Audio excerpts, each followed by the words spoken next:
Es la primera sesión y nuestras ponentes son la maestra Alejandra Ibáñez y la maestra Anaí Toledo.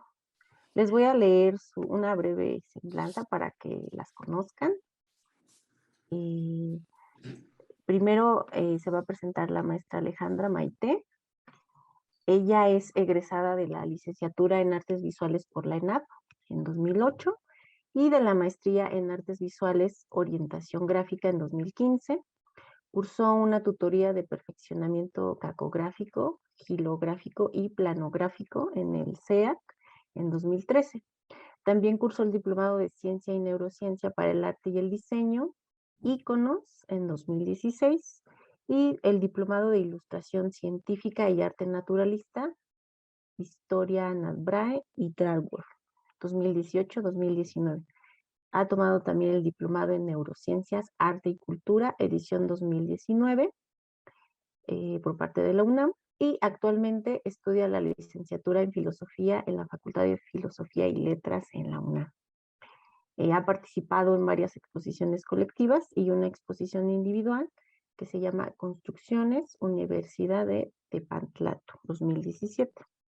En cuanto al cine, hay una predilección por los géneros del horror, suspenso y ciencia ficción, siendo algunas películas de gran influencia Deep Rip, de Darío Argento, Posesión, de Zulawski, Veneno para las Hadas, de Carlos Taboada, Nightmare on Elm Street, de Wes Craven, de Babadook, 2014, de Jennifer Kent, y los cortometrajes Jan Smager y los hermanos Quay, entre otros. Ok, entonces le damos la bienvenida a la maestra Maite. Hola a todos, buenas tardes. Bueno, como ya les dijo la maestra Erika, el día de ahora vamos a presentar un poquito del panorama general del cine, un poquito de cómo va surgiendo esto. Yo les voy a hablar principalmente de una cuestión un poquito técnica y ya después nos vamos a ir precisamente a cómo el cine es como una gran influencia precisamente en la construcción social, ¿no? Y bueno, ya de ahí abordaremos precisamente como la película que se les encargó que vieran y la lectura, ¿no? Y algunas preguntitas que tiene justamente la maestra Anaí. Entonces les voy a compartir la pantalla para que vayamos viendo esta presentación. Trataré de ser como lo más breve posible, ¿no? Entonces, bueno, vamos con esto. ¿Ya ven toda la pantalla? Sí, ya se ve. Ok, muchas gracias. Vale. Bueno, pues vamos a comenzar precisamente con los antecedentes del cine, ¿no? Que muchos, pues, digamos, tienen que ver con la cuestión de los efectos ópticos. Vamos a tener una cuestión importante en el procesamiento de lo que es el ojo y el cerebro en cuanto a cómo percibimos la situación del movimiento y cómo percibimos ciertas ilusiones de la profundidad a partir de situaciones planas, ¿no? Y bueno, toda la historia del cine, ¿no? O sea, pues tiene que ver precisamente con esta situación de que el humano digamos que busca la captura de la realidad, ¿no? Le interesa precisamente el apropiarse de la realidad y también transformarla a su medida. Entonces, digamos, como desde esta perspectiva podríamos decir que el antecedente más lejano lo podríamos ubicar más o menos en las pinturas rupestres, donde hay los primeros intentos de capturar las imágenes en movimiento. Aquí les puse unas imágenes que, bueno, a mí me gustan mucho precisamente de una cueva que se encontró, digo, no tiene tantos años que se descubrió, digamos como unos 10 más o menos, que es la cueva de Chauvet, ¿no? Donde vamos a tener estas pinturas que precisamente representan a los animales y si ven muchos están superpuestos. Hay algunos que corresponden como a diferentes periodos, pero algo que se notó mucho en esta situación, o sea, ya sabemos que muchas de las hipótesis que se tienen son justamente hipótesis de por qué el hombre prehistórico pintaba lo que pintaba. Se va a tener que, cuando uno avanza con la linterna, cuando uno hace como ciertos efectos con la luz, parece como si estos animales se movieran, ¿no? Como una animación como muy antigua.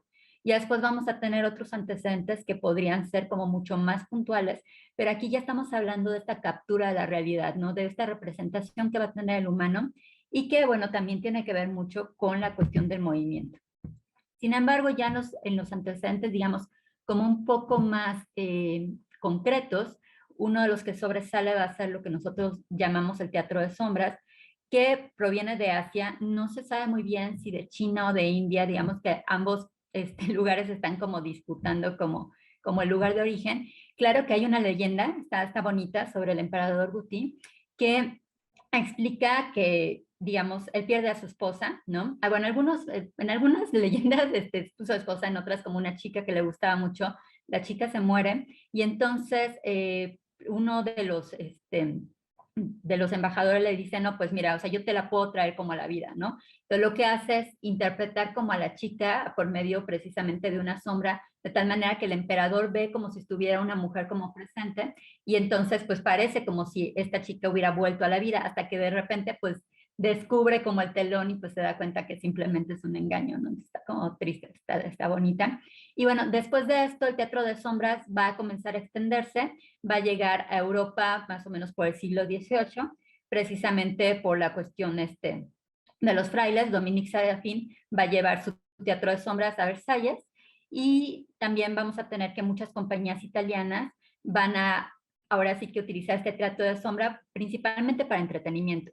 O sea, mucho de lo que tenemos de antecedente del cine va a ser para entretener sobre todo a las clases altas, a pesar de que se les va a buscar como otras funciones, principalmente va a ser de entretenimiento. Las imágenes que les puse aquí son bastante modernas, de hecho esta ahorita lo vamos a ver con Lord Reutneger, que ella trabaja mucho lo que sería animación con recortes. Bueno, trabajaba, ¿no? O sea, ella y su esposo trabajaban mucho esta animación por recortes, ahorita lo veremos. Y bueno, otro antecedente importante va a ser la cuestión de la cámara oscura, que igual la cámara oscura nos dirige, ahorita veremos como puntualmente la cuestión de la fotografía, que, bueno, no se sabe exactamente como cuál es el origen. Hay ya, digamos, un escrito precisamente del árabe Alhazen, donde a partir de ese tratado óptico recoge todo este funcionamiento de la cámara oscura. La cámara oscura en realidad tiene un funcionamiento óptico bastante simple, es el mismo con el que se comienza con la cámara fotográfica y que después se va a aplicar pues en todas las cámaras posteriores, que es la cuestión de que tenemos un cuarto oscuro o una cajita oscura, o sea, el principio, digamos, es el mismo, donde vamos a tener un pequeño orificio, este pequeño orificio, por donde va a penetrar la luz del exterior, lo que va a ocasionar que todo lo que esté precisamente en el exterior se refleje en la pared contraria, solamente quede de manera invertida, ¿no? O sea, aquí no se hace como el mismo proceso que tenemos en los ojos, y entonces lo que pasaba aquí, de hecho, muchos de los pintores, posteriormente, por ejemplo, Da Vinci, lo van a utilizar para pasar como las imágenes, ¿no? Esto se va a seguir utilizando Renacimiento, Barroco para pasar los dibujos. También hay unas cajas, cámaras oscuras como más chiquitas, hay unas que son cuartos, hay otras que son más chiquitas, para pasar los dibujos y ser como un poco más fieles a la realidad, ¿no? También tenemos que hay como registros de que Aristóteles también conocía este principio de la cámara oscura, hay como algunos textos chinos que también nos hablan precisamente de este conocimiento, y ya en la Edad Media, Roger Bacon, digamos que retoma todos los estudios de Alhazen en relación con la cuestión de la luz y va a perfeccionar un poquito precisamente esta cuestión de la captura en cuanto a al, ay, se me fue la palabra, la nitidez, ¿no? Y ya después Da Vinci la va a utilizar como todavía más, va a estudiar la manera en que se refleja la luz y de repente la va a utilizar también para sus dibujos. Sin embargo, bueno, pues no se va a detener aquí la cuestión precisamente de la investigación, se va a utilizar mucho para pintura, mucho para grabado, aunque después el pintor o el grabador tiene que salir a la luz y continuar con esto. O sea, digamos que esto básicamente se utiliza para un previo, ¿no? O sea, para esquematizar como algo como muy rápido, pero que tenga como esta cercanía con la realidad. También va a tener como una cuestión muy directa con todo lo que sería el estudio de la perspectiva que se da precisamente en el Renacimiento y que bueno, ya tendría como una cuestión matemática como muy puntual a partir de ciertos estudios que va a ser como muy diferente en lo que sería la escuela italiana de lo que sería la escuela flamenca en cuanto a la cuestión de la profundidad, ¿no? Entonces, bueno, de aquí vamos a tener que poco a poco se va experimentando a partir de lo que se va sabiendo de cómo funciona el ojo, con diferentes lentes, con curvaturas, por ejemplo, Robert Hooke va a utilizar cámaras oscuras tratando de reproducir la curva que tiene precisamente la retina para que tenga como todavía más cercanía, ¿no? O sea, con lo que nosotros estamos viendo. Y bueno, esto digamos que se va cada vez perfeccionando más, ¿no? Hasta que la gente pues dice, o sea, ok, no está como muy padre esto, ¿no? O sea, que podamos como tener la imagen, ¿no? Y que alguien la pueda de alguna manera pasar con sus habilidades, ¿no? O sea, porque a fuerza se necesita alguien hábil, ¿no? No es así como solamente lo copio ya, ¿no? Sino que cómo capturo esa imagen, ¿no? O sea, cómo tenerla como ya, digamos, directamente, ¿no? Sin tener que pasarla. Y entonces esto va a dar precisamente paso a la invención de la fotografía, donde vamos a tener que Nicéphore Niepce va a ser como el primero, digamos que en esto ya saben ustedes que esto de los primeros y los segundos es muy complicado, porque muchos descubrimientos se dan como a la par en diferentes lugares del mundo, de maneras diversas, ¿no? Porque cada quien va a estar experimentando con diferentes artilugios, con diferentes sustancias, pero muchas veces, o sea, el que nos queda como el primero en la historia es justamente como quien hace como notar esto, ¿no? O sea, quien tiene la patente, y bueno, Nicéphore Niepce después se va a asociar justamente con Daguerre, que va justamente a tener la patente, y entonces van a ser a los que se les conoce precisamente como los inventores de la fotografía, porque van a ser aquellos que logran fijar la imagen, ¿no? Entonces, bueno, el primer, digamos, la primera imagen lograda por esta cuestión fotográfica va a ser precisamente por Niepce hacia 1824, donde va a obtenerlo a partir de una mezcla de betún de Judea que se va a extender sobre una placa de plata. Digamos que, bueno, ustedes saben que el principio de la fotografía tiene que ver precisamente con las sales de plata, cómo se oscurecen con acción de la luz. Bueno, y si no lo sabían, ya lo saben. Y bueno, de aquí se asocia precisamente con Daguerre, y cuando muere Niepce, Daguerre continúa con esta investigación hasta obtener lo que sería el daguerrotipo. El problema de las primeras imágenes es que se borraban muy rápido, o sea, no podías tenerla como digamos, presente mucho tiempo. Entonces, se tenía que estabilizar de otra manera, y va a ser justamente lo que va a lograr Daguerre, hasta que, bueno, ya tiene una imagen mucho más estable, que aparte también tiene esta cualidad de que poco a poco se van acortando los tiempos de exposición. Al principio los tiempos de exposición, digamos, los tiempos de exposición es que tanto tiene que permanecer una placa frente a la luz, ¿no? O sea, qué tanto tiempo tiene que recibir la luz. Al principio eran días, ¿no? Entonces, evidentemente, pues no se podía fotografiar un ser humano porque te quedas quieto 5 minutos y ya te estás como moviendo para todos lados, entonces no hay manera. Y pues ya, o sea, digamos que esto se va cortando poco a poco. Estamos hablando que más o menos para cuando ya son 5 minutos de exposición, ya se pueden fotografiar humanos. Se hacen unos arneses como muy particulares para mantener quieta a la gente, porque pues, la gente no se queda quieta. Y al principio se les pintan los ojos encima, porque aunque te quedes quieto 5 minutos, los ojos ondan, no hay manera, ¿no? O sea, tío, te quedas como fijo viendo a alguien 1 minuto y ya se te secaron. Entonces, pues bueno. Y bueno, esto se va como cada vez haciendo más rápido. Lo que hace Daguerre es que una placa de plata la va a recubrir precisamente una capa de yoduro de plata, y la va a exponer en la cámara oscura, y luego va a ser sometida a la acción de vapores de mercurio, que van a hacer que poco a poco vaya apareciendo la imagen. Después Talbot va a patentar el calotipo, donde ya va a poder producir precisamente a partir de la cuestión del negativo positivo, ¿no? Otro tipo de imágenes, y de aquí vamos a tener que también las imágenes al principio son monocromáticas, o sea, no vamos a tener la cuestión de los colores que ahora tenemos, ¿no? Esto va siendo como poco a poco, y posterior, o sea, hay muchos investigadores, hay muchos inventores que van a proponer como diferentes maneras de obtener esta imagen fotográfica. Siguen siendo los más importantes los que les acabo de mencionar, y después George Eastman, que va a ser fundador de la Kodak, que todo el mundo conocemos, va a concebir la idea del soporte blando, donde pues poco a poco se van a ir reemplazando las placas de vidrio por rollos de celuloide, y esto hace que la fotografía sea más accesible a todo el mundo, ¿no? Y de eso pues también va a ser como algo muy importante para la cuestión de la pintura, porque la va a liberar como de muchas situaciones de representación, ¿no? Por ahí estaríamos hablando como más o menos de la época del romanticismo y del impresionismo y del realismo, ¿no? O sea, aproximadamente como por ahí. Entonces, esto va a ser como fundamental precisamente para que los artistas busquen otras maneras como de experimentar y otras formas que tienen que ver precisamente con un compromiso social. Y bueno, de la reproducción de los colores, digamos que las primeras tentativas va a ser de Edmond Becquerel en 1848 y después de Nives de Saint-Victor, que van a demostrar que precisamente se pueden ir obteniendo los diferentes colores a partir como de la descomposición en los colores primarios, que es lo que ahora hacemos mucho con lo que sería el cian, magenta y el amarillo en las impresoras, ¿no? O sea, vamos a ir imprimiendo por colores, también se utiliza como mucho en la serigrafía, entonces, bueno, vamos a tener que Duhauron va a lograr la primera fotografía de colores por el 1869, demostrando precisamente esta cuestión de la descomposición de la luz en los colores primarios. Aquí vienen como algunos esquemas, ¿no? O sea, más o menos de cómo se iban obteniendo las imágenes. Aquí una de las cámaras fotográficas antiguas y aquí uno de los daguerrotipos. Entonces, les digo, al principio eran como principalmente paisajes, objetos y ya después fueron cada vez pues no, cosas que podrían estarse quietas como un rato y ya después los tiempos se acortan mucho, entonces te puedes tomar una fotografía de una manera como bastante rápida.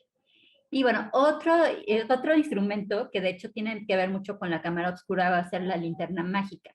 Esta, digamos, que invierte un poquito el proceso, no solamente en lugar de captarlas, o sea, las va a proyectar.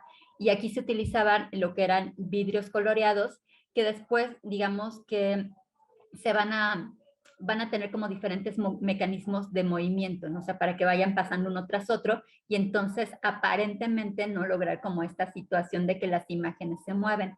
Aquí, digamos, o sea, se había considerado que Athanasius Kirchner era el inventor del aparato porque publica La gran ciencia de la luz y la oscuridad, pero digamos que ahí no hay ninguna mención a lo que es la linterna mágica, o sea, digamos que la primera mención que hace Kirchner es más o menos hacia el 57, ¿no? Entonces, pues se considera que Christian Huygens es el que primero presenta el manuscrito, disculpen el ruido, que primero presenta el escrito donde aparece este aparato. Y bueno, también digamos que no tenemos en ese momento bombillas eléctricas, evidentemente, entonces se proyectan con la luz de una vela y por lo tanto, pues tiene que tener como una salida de humo y por eso se le pone, bueno, aquí sí la ven, ¿no? O sea, ven la chimenea de donde sale como el humo, ¿no? Y bueno, de aquí, les digo, poco a poco se van mejorando, se consigue la cuestión del movimiento para que parezca, no sé si más o menos como el Viewmaster, seguramente les tocó también a ustedes, ¿no? Que le ibas como presionando, entonces como la secuencia de las imágenes. Entonces se van haciendo como unas especies de carretes, ¿no? O sea, con cremalleras, donde se va obteniendo el movimiento precisamente de estas placas. Y vamos a tener como cada vez una mejor nitidez en la proyección.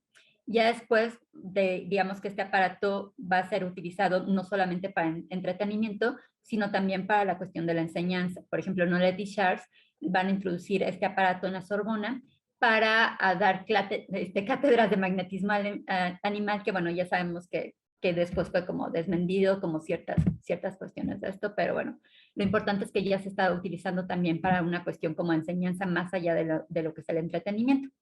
Y bueno, dentro de la cuestión fotográfica destaca Muybridge, que él lo que trata de captar es justamente la cuestión de las imágenes en movimiento, ¿no?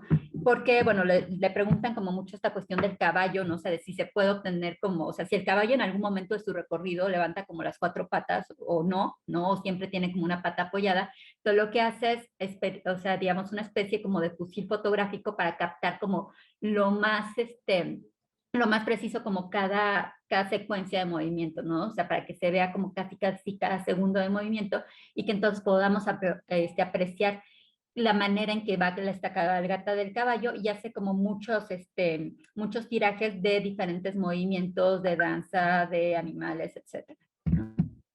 Y bueno, pasamos a otros aparatos. Estos tienen que ver, les digo, mucho con los efectos ópticos. Se investiga mucho el funcionamiento del ojo. Hay una cosa que Joseph Plotó investiga, que él dice que la persistencia de la retina, según esta teoría que ha sido como actualmente desmentida por la neurociencia, ¿no? Pero que sigue funcionando como para muchas de las cosas que hacemos en el cine, ¿no?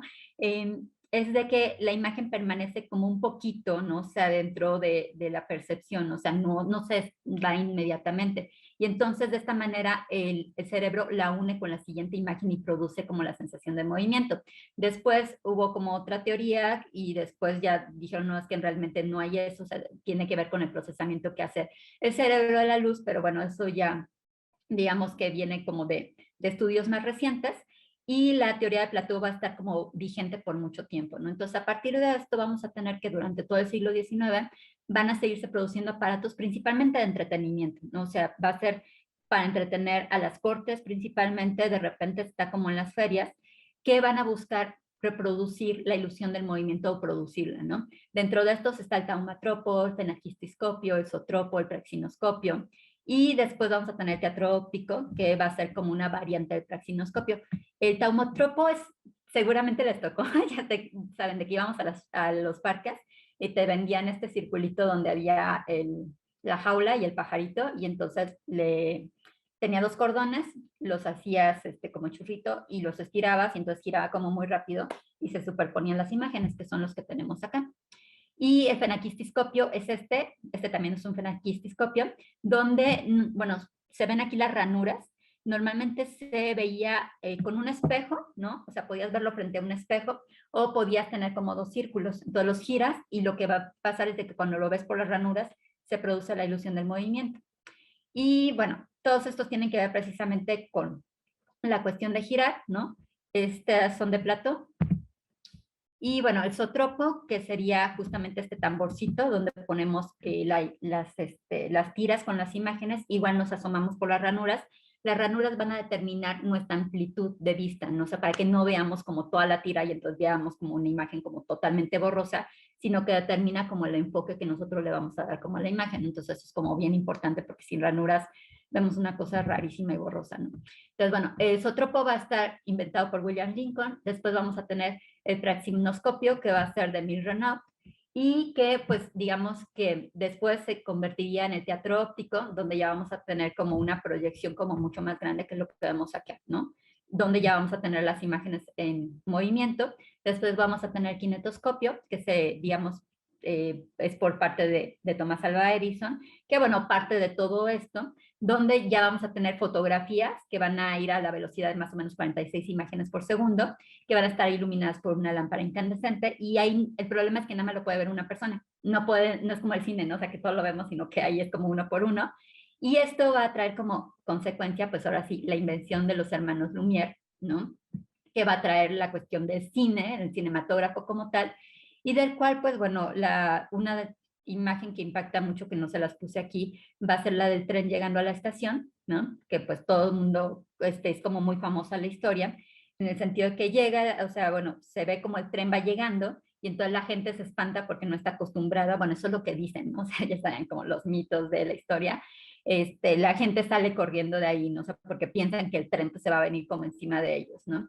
Entonces, los hermanos Lumière, digamos, proponen la cuestión del cinematógrafo, donde van a tener como todas estas fotografías, ¿no? O sea, que les llamamos fotogramas, que al pasarse con cierta velocidad van a producir la sensación de movimiento, y de ahí vamos a tener varios autores, entre ellos Georges Méliès, que ahorita vamos a hablar como muy rápido de él, que van a ir utilizando como precisamente este aparato de los Lumière, que los Lumière son como medio quisquillosos, entonces al principio no quieren compartir su aparato, pero después, bueno, Georges Méliès se hace de uno y comienza a experimentar con él. Vamos a también a tener a Chaumont, a Blackton, a Cole, y bueno, ya después, mucho más tarde, a Disney, que van a ir aprovechando esta cuestión del cinematógrafo.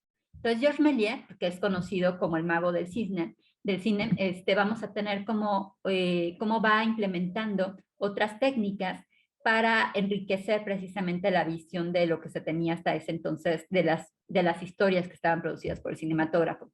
Va a utilizar el stop trick, o sea, que es detener la imagen, ¿no? O sea, detienes la imagen, cambias como ciertas cosas y entonces parece que las imágenes aparecen y desaparecen, haces efectos precisamente que serían como los antecedentes de los efectos especiales en el cine y que nos van a dar como una parte muy importante para la animación, ¿no?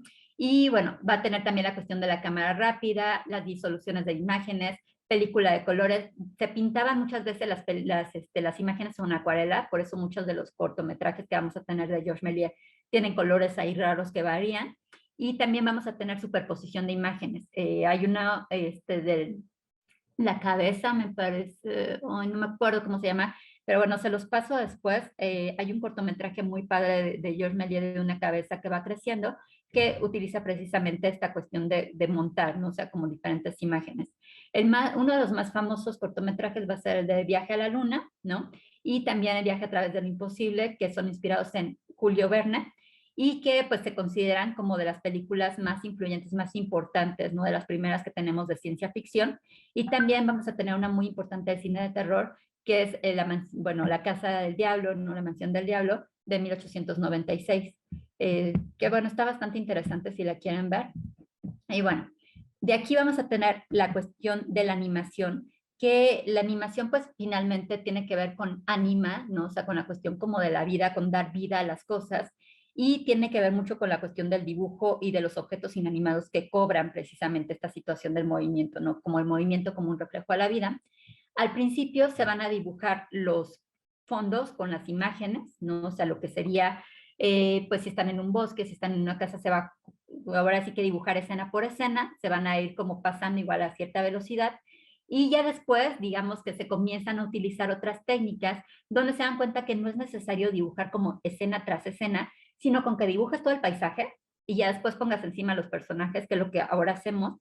Y de hecho, digo, creo que sí lo han notado mucho, ¿no? O sea, cuando tenemos animaciones como las de Disney, que Disney utilizaba mucho la cuestión de los acetatos, precisamente que los comenzó a utilizar Earhart, eh, pinta el paisaje súper bonito con acuarelas, con un montón de detalles, y los personajes se ven planos, porque los personajes están en acetato, y entonces es mucho más fácil moverlos de esa manera que si les pones como todo el detalle, ¿no? Entonces, bueno, por eso lo seguimos viendo, ¿no? O sea, muchas animaciones, vean, no sé, Dragon Ball también, o sea, tiene como esa característica, lo que se mueve tiene menor detalle que lo que no se mueve.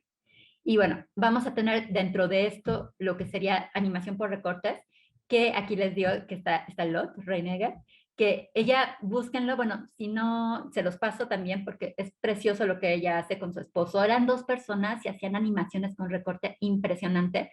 Hagan de cuenta que aquí se recortan siluetas, tienes que recortar como parte por parte, ¿no? Para poderlas articular. También tienes que pensar en los diferentes movimientos, o sea, si se va a ver de perfil, tres cuartos, de frente, si va a tener expresiones, entonces tener como un recorte para cada uno de ellos. Y está muy bonito porque los tienes en tu mesa y nada más vas cambiando los recortes, vas fotografiando escena por escena y ya después lo unes. Aquí puedes utilizar muchos trucos, mesas de luz, puedes utilizar como telas para que se vaya viendo como la profundidad, puedes utilizar albanene, para que igual se vayan viendo transparencias. Hay una cuestión impresionante como en esta cuestión de animación por recortes. También hay algunos que se pueden hacer articulados, o sea, ponerles literal articulaciones como tal. Se puede utilizar fotocopias, telas, ahora sí que lo que se les ocurra, ¿no? Algunos de los precursores de esta técnica van a ser Stuart Blackton con Humorous Faces o Funny Faces, que sería de esta imagen que tenemos, y también Emil Cole, que tiene unos cortometrajes también muy buenos en esta situación. Y tenemos por el otro lado el stop motion, que también se relaciona mucho con el clay motion, que patenta Will Vinton. Tiene que ver con lo que sería lo tangible, ¿no? O sea, objetos, cuestiones como de plastilina que se van a ir moviendo, que se van a ir animando poco a poco. La mayor parte del stop motion de claymation va a ser con esqueletos que están articulados, sobre esto se pone la arcilla, de repente puede haber como rostros intercambiables, precisamente para las emociones que de repente tienen que abrir la boca, cerrar los ojos y esto, y muchos tienen esta posibilidad que puedes mover los brazos, puedes mover las manos, y al final en postproducción se borran como ciertos apoyos donde se va como sostener el personaje para que pues no se vea como raro, ¿no? Entonces, el stop motion tiene como muchas posibilidades y a partir de esto surge lo que es la pixilación, que se deriva justamente del stop motion y de hecho, digamos que de los primeros cortometrajes que tenemos en este sentido va a ser del director Segundo Chomón con el Hotel Eléctrico. Aquí la cuestión con la pixilación es que en lugar de lo que fotografías sean objetos o cuestiones de plastilina, van a ser humanos. Entonces te tienes que quedar quieto, te toman la fotografía, te mueves, te quedas quieto, te toman fotografía y así, ¿no? Hay una película muy buena de Saramella que se llama Luminaris, aquí les puse como esta imagen, véanla, está preciosa, está súper chiquita, han de ser 7 minutos yo creo, es una cosa impresionante porque utilizó luz natural, ¿no? Entonces los cambios de luz son luz natural, no está utilizando lámparas ni nada, es una cosa así loquísima, entonces digo, si lo quieren ver, entonces bueno, vamos a tener que más o menos, estos serían como muy en general los antecedentes que tenemos, ¿no? Y bueno, no sé si haya como alguna pregunta y si no, para que ya mi compañera Anaí les termine de contar esta cuestión, sobre todo la influencia que tiene en la sociedad del cine.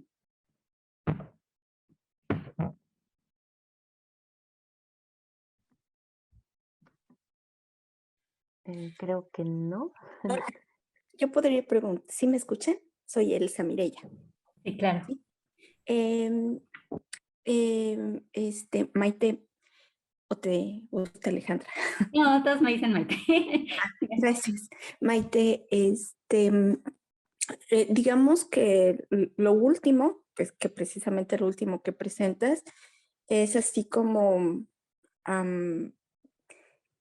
no se considera caricatura, ¿no? Sino una forma diferente de filmar esto del stop motion y todas estas variantes, porque incluso veo que hay, creo que ya les empiezan a dar premios, ¿no? En esas categorías. Entonces, yo en su momento lo veía como si fuera parte de las caricaturas, por ejemplo, para los niños, porque lo relacionaba mucho con eso, pero creo que se está abriendo como una técnica muy fuerte, ¿no? O técnicas, o no sé si se llaman técnicas también. Sí, o sea, sí son técnicas, o sea, porque justamente la manera, digamos, de producir esta situación del movimiento a partir de lo que decía Plató de la persistencia de la retina, que les digo que ha sido como muy cuestionada por muchos autores, sobre todo de la neurociencia actual, que dicen que no tiene que ver con esta cuestión de que tengamos como la imagen retenida, ¿no? Eh, la animación, ¿no? O sea, justamente en el lenguaje coloquial les decimos como caricaturas a estos dibujos animados, que realmente la caricatura tendría que ver con la categoría de lo cómico, ¿no? En el sentido de la exageración de ciertos rasgos de los personajes. Digamos que es todo un arte, ¿no? O sea, vamos a tener que sí, al principio hay como mucho esto de ir experimentando, ¿no? O sea, porque todavía no está considerado como un arte. De hecho, el cine va a ser considerado un arte antes que la cuestión de la fotografía por una cosa rara de si se capta la realidad nada más, etcétera, ¿no?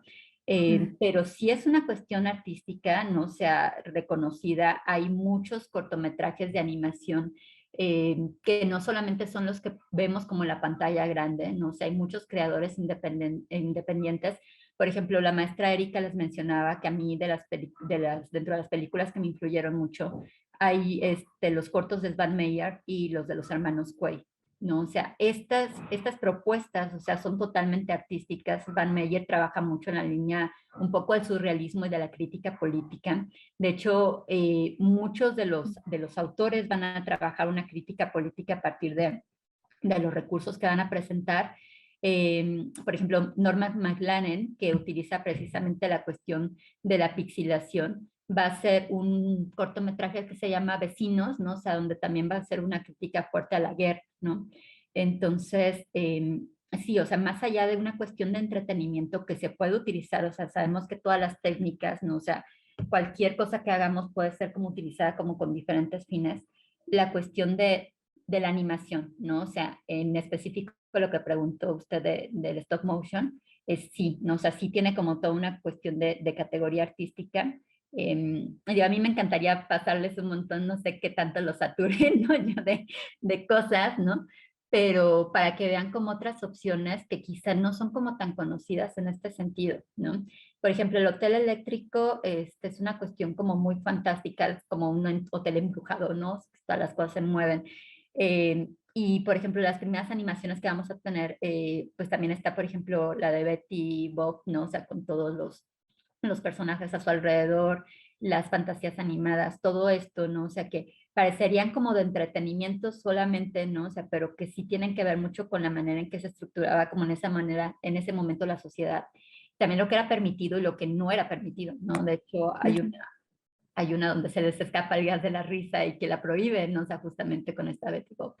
Y de lo que me preguntaban de Shaun the Sheep, sí es claymation y tiene precisamente soportes como en los esqueletos.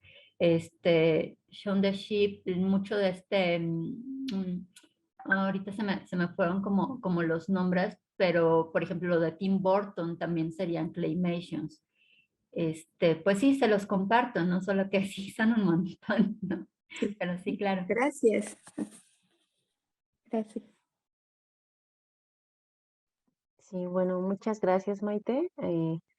Vamos a darle paso a la maestra Anaí. Ella nos va a hablar sobre la cuestión, una introducción histórica del cine. Rápidamente les leo quién es la maestra Anaí. Bueno, su nombre completo es Anaí Toledo Cortés, es licenciada en Historia por la Facultad de Filosofía y Letras, ha tomado diplomados vinculados al uso de las TICs y enseñanza de la historia. Actualmente se encuentra inscrita en el curso El Caribe a través de sus pensadoras y pensadores impartido por la UAE.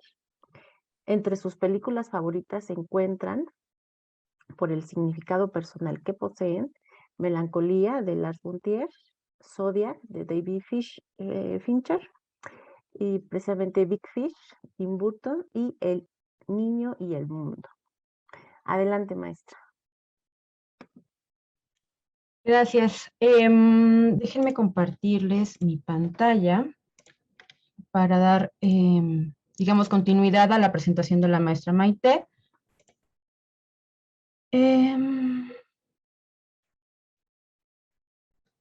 Lento.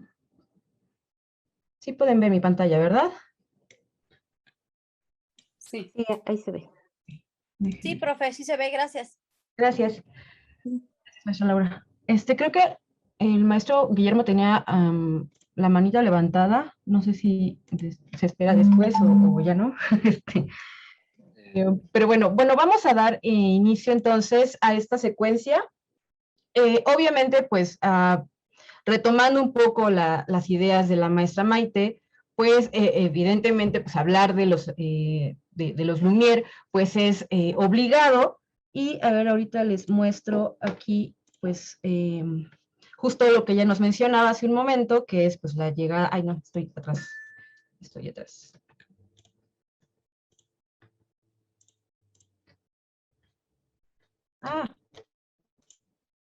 Me está trabando mi máquina, disculpen ustedes. Ahora sí. Ahora sí.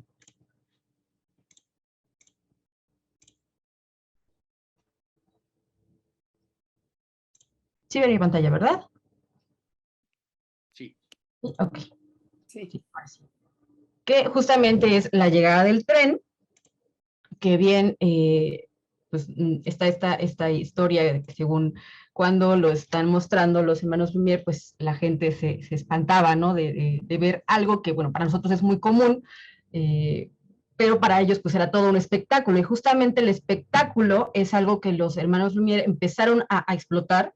De ahí va a haber una cuestión con las patentes, un asunto ahí que está en el trasfondo de este descubrimiento de estas técnicas que llaman mucho la atención, más que por el asunto artístico. En este momento no se piensa un asunto artístico, de hecho, como bien decía la maestra Maite, ellos están más enfocados en analizar pues los límites de la física, los límites de la ciencia. Es la época de los descubrimientos, por supuesto, de la industrialización. Entonces están más enfocados en este desarrollo, pues de alguna forma de inversión, sobre todo Thomas Alva Edison, que vamos, es el inversionista consagrado por excelencia. Entonces en Estados Unidos va a haber un revuelo por tomar ese espectáculo, explotar ese espectáculo, y por supuesto muchos de los vamos a decirlo, pioneros del cine, pues van a buscar justamente las vías para ellos crear sus propias secuencias y que no tuvieran que darle las patentes o pagar las patentes a los dueños de estos artefactos, sobre todo de Alva Edison, que pues básicamente acapara toda la cuestión de los descubrimientos, de los aparatos, ¿no? Entonces había que pagarle a él para trabajar cualquier cosa, entonces hay como una necesidad de buscar esos espacios para crear, ¿no?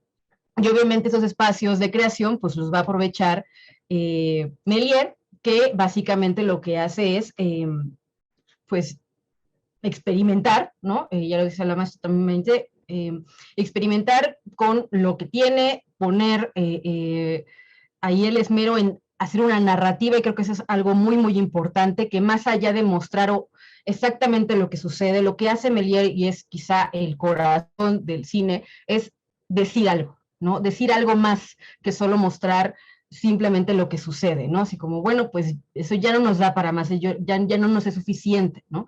Y sobre todo él que pues va a irse al ámbito de la fantasía, de crear un mundo mágico, de explotar a las máximas consecuencias lo que él está pensando, ¿no?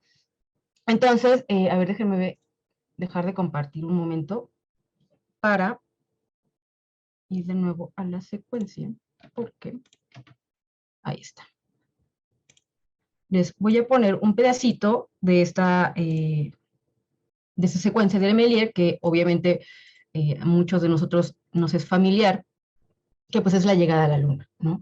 Que él va a trabajar, como les digo, pues la cuestión de un argumento, ¿no? La creación de un argumento, de una historia, y pues ocupando la escenografía, trabajando la postproducción, que es algo que pues, nadie se había puesto a pensar, incluso de pintar, ¿no?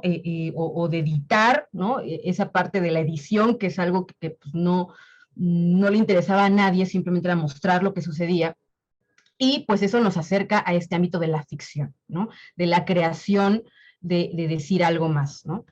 Aquí les voy a poner la escena justo, que nos es como más familiar.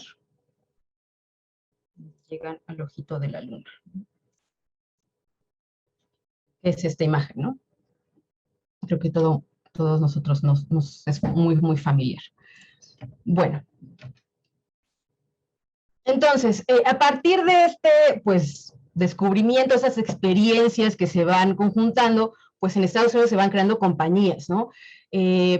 Las más representativas, los que van a acaparar justamente el mercado del cine o del espectáculo, que sigue siendo espectáculo, aunque Méliès, pues, de hecho no le va muy bien en la vida porque pues no logra obtener el reconocimiento en su época, precisamente porque se convierte en un mercado, porque Edison, porque la Biograph, porque la Vitagraph, lo que hacen incluso entre ellos es robarse las secuencias que otros habían elaborado. Entonces hay pues una cuestión aquí de lucha para ver quién obtiene más ganancias. Y entonces hay una propuesta británica que ya pues se quiere deslindar un poco más de estas, pues ese espectáculo, ¿no? Vacío. Alfred Smith, que sobre todo va a trabajar esas películas que ya pues tienen hasta cierto punto algo de censura, porque pues ¿no? el beso, ¿no? Que incluso Alva Edison pues, no tiene problemas con la censura porque es el que paga, pero pues se va a hablar mucho de esas películas que están mostrando otras cosas que pues no tendrían por qué mostrarse, que pues tiene que ver con el cuerpo, que tiene que ver con las actitudes humanas, que tiene que ver con incluso acciones comunes, ¿no? Por ejemplo, Fire, que es de 1901, que ya recurre al montaje escénico, que ya recurre a justamente con las imágenes crear esa historia que se está pensando, ¿no? Ocupar la escenografía, ocupar espacios reales para narrar.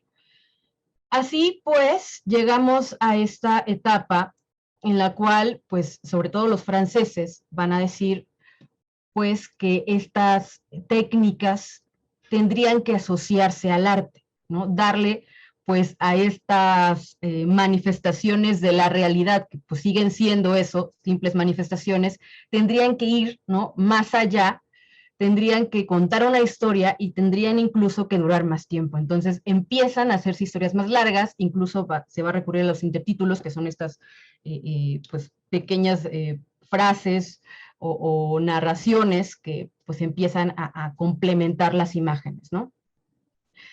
Empieza obviamente también la adaptación sonora, y eso es algo también muy interesante, porque siempre se tuvo esa necesidad, de hecho desde Edison también, de incorporar el sonido a la imagen, ¿no? Entonces lo que se hacía en un primer momento era musicalizarla en vivo, es decir, pues poner la presentación y detrás, ya sea detrás de la pantalla o a un ladito, o incluso ya en las grandes representaciones ponerla pues un piano o algún saxofón o algunas cuerdas o incluso una orquesta para musicalizar en vivo lo que estabas observando, ¿no? Y obviamente pues darle sentido a la música de tal manera que representara las sensaciones que se estaban manifestando, ¿no? O sea, como darle ese apoyo a la imagen, ¿no? Entonces ya fuera orquesta o pianista, los famosos, sobre todo los teatros, la gente que puede pagar, pues se convierte esto también en un espectáculo, pues, un poco más caro, ¿no? Obviamente. Entonces, uno de las películas que va a representar esta parte, pues va a ser El asesinato del Duque de Guisa, de 1908, que va a estar musicalizada y que va a ser un revuelo, porque justamente estás observando una imagen que ya de por sí, pues es una historia, y además esas sensaciones que se están mostrando en la imagen, las estás, pues, experimentando todavía más con la música, ¿no? Ya después vendrá pues, la adaptación de la voz, ¿no? Que en ese momento todavía no es algo que se tenga en cuenta, pero pues se trata de buscar esa parte, ¿no?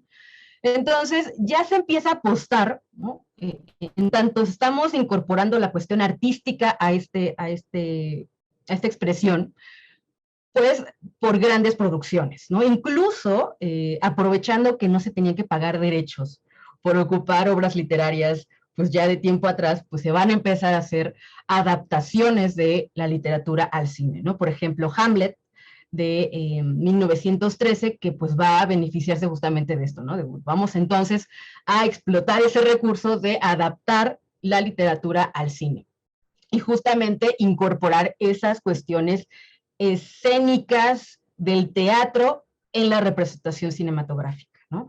Por supuesto que también tenemos otro ejemplo muy importante, que es Asalto y robo de un tren, que pues también está pues ya incorporando no una escena, no una escena construida como hacía Méliès, sino pues ocupando el espacio, ¿no? Ocupando el espacio para mostrar pues otro tipo de ángulos, lo cual también es algo muy importante, mostrar otros planos que permitan al espectador pues de alguna forma como esta mirada que llega a, que no es lineal, pues. Entonces, quizá, y hay algunos autores que así lo consideran, que es justamente ahí donde nace el estilo western, que va a representar a Estados Unidos muchísimos años, y sobre todo va a permitir que otro tipo de creadores empiecen a recurrir a los Nickelodeons, que son pues pequeños espacios para observar las creaciones cinematográficas que pues en un primer momento tienen poco presupuesto, pero como les digo, en algún punto, sobre todo en Gran Bretaña, van a empezar a ser compañías las que se van a encargar de hacer esas representaciones, ¿no? Entonces, justamente los Nickelodeons, ahorita voy a hablar de ellos, van a ser los promotores de este mundo cinematográfico que llega a más gente, ¿no? A estas películas que ya podremos llamar películas, largometrajes, que tendrán promoción, que tendrán publicidad y que van a llegar a más gente, incluso pasando las naciones. En el caso de Francia, hay una muy en específico, que es la Pathé, que es la que va a abarcar el monopolio, no solo de estos lugares pequeños para representar, o como vamos a llamar las salas de cine, lo que podemos llamar salas de cine, sino también la que va a dirigir a los intérpretes, ¿no? Que ya se va formando un núcleo de gente que se va a encargar, ¿no? Actores que ya probablemente que vienen del teatro, ¿no? Que están transitando en esa zona, que pues ahora se especifican en el cine. Hay un momento también crucial en este desarrollo del cine que pues es el nacimiento de una nación, o el surgimiento de una nación. que es esta película icónica, muy debatida, muy controversial, pero que fue retomada después por los soviéticos, y en tanto técnica, ¿no? David Griff, que pues va a manejar de forma completamente distinta a la cámara, el montaje sobre todo, que pues ya va a tratar de ser como más meticuloso, e incluso a partir del montaje recrear las escenas o recrear la narrativa, ¿no? Ya no es esta cuestión cronológica, lineal, de principio, desarrollo, desenlace, sino que ahora pues puedes justamente con el montaje de las escenas empezar a reconstruir una idea desde la dirección o desde el guión, ¿no? Caso particular del flashback, que pues es este momento en el cual pues están contando algo, cortan la escena, regresan y después regresas otra vez, ¿no? Como para explicar algo que aconteció en otra situación o que va a explicar lo siguiente. Entonces, ese tipo de juegos escénicos, pues va a ser algo muy, muy importante porque ya están, como dije en su momento, experimentando con las posibilidades de las tomas, con las posibilidades del manejo de la cámara, incluso con el trabajo de los personajes, ¿no? La musicalización ya está como tomando forma, este crisol cinematográfico, pues un poco ya como lo vamos conociendo. Entonces tiene otra película muy, muy importante que es Intolerancia, que igual va a ser pues sumamente retomada en cuestión de técnica en otros países. En cuestión de temática, pues el Sun sureño, ¿no? David Griff, pues obviamente tendrá esta carga pues social, cultural. Hay un documental que se llama La 13ª Enmienda, creo que también lo puse en la parte de los materiales de la clase, que es justamente cómo se retoma esta cuestión de la esclavitud en estas películas, en ese tipo de representaciones de, pues, pintar la cara a, pues, un actor que no es afrodescendiente y pasarlo como tal, ¿no? Entonces ya son debates que tienen que ver con la cuestión política, social, cultural, de derechos y tal, pero bueno, en esa época, pues, por supuesto que no le genera ningún problema, porque, pues, de hecho, me parece que tenía esclavos sus abuelos, entonces la representación pues ahí no es un problema, ¿no? Aquí lo vamos a retomar en el ámbito técnico.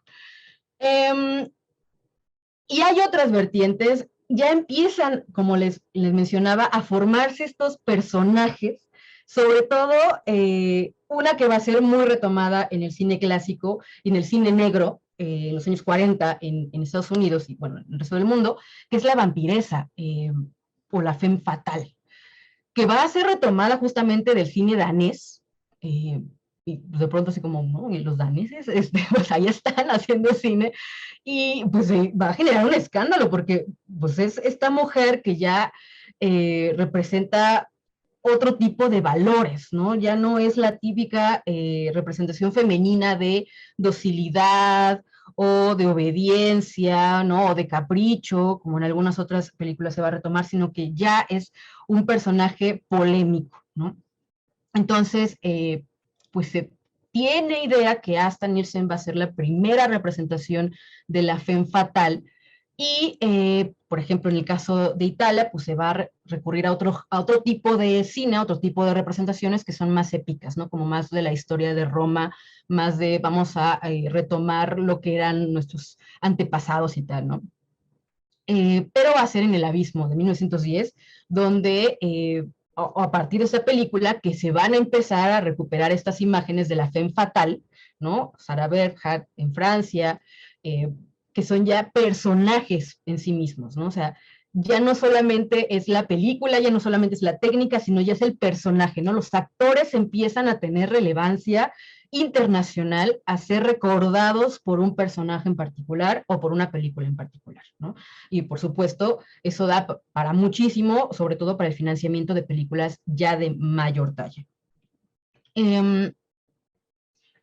Y pues, evidentemente, el cine tiene que ver con el contexto en el cual se está desarrollando. Y por supuesto que en un periodo en el cual está surgiendo o se está estableciendo, está iniciando la Primera Guerra Mundial, pues ¿de qué va a hablar el cine? Pues por supuesto que va a haber pues una parálisis en algunos sectores, o la recuperación del nacionalismo, de las ideas de reforzar la unidad. Por supuesto, pues el cine va a recurrir a eso, ¿no? Entonces, ya desde antes, antes de la Gran Guerra o de la Primera Guerra Mundial, había ciertos arquetipos nacionalistas que se estaban explotando, ¿no? Que reforzaban, pues quizá la idea de los alemanes, quizá la noción de los franceses, quizá, pues incluso la burla, en el caso del abuelo de 1909, que va a hablar específicamente de la guerra franco-prusiana, alerté que va a estar en un ambiente como de algo está sucediendo, no sabemos qué, pero no va bien, que no vamos a buen lugar, alerta, ¿no? Y otras que ya más en específico, como Maldita sea la guerra, que van a decir es que pues la situación es tensa y no está bien que estemos pensando en iniciar una guerra, ¿no? Algo está pasando, ¿no? Entonces, ya desde antes habían ciertos, pues, flashazos, vamos a decirlo así, de preocupación que se manifiesta en el cine. Pues ya cuando empieza la guerra, pues la participación de Estados Unidos en particular va a reforzar justamente la imagen antigermánica, ¿no? Entonces en el cine también se va a recurrir a esta guerra ideológica, ¿no? Donde se va a representar al enemigo, ¿no? Esto a veces lo tenemos más claro en la Segunda Guerra Mundial, lo tenemos más claro en la Guerra Fría, pero pues aquí ya también existe, ¿no? Esta noción de reconstruir al enemigo, de reconstruir ideológicamente o generar una opinión, ¿no? Y pues si hablamos de películas que llegan a muchísima gente, pues ya se está observando que puede ir por ahí la cuestión propagandística. Entonces, obviamente, pues también tenemos otros ejemplos donde el cine, pues va a reflejar lo que está sucediendo, o sea, como que se recupera esta noción de vamos a mostrar lo que pasa, ¿no? Déjenme les quito el audio tantito.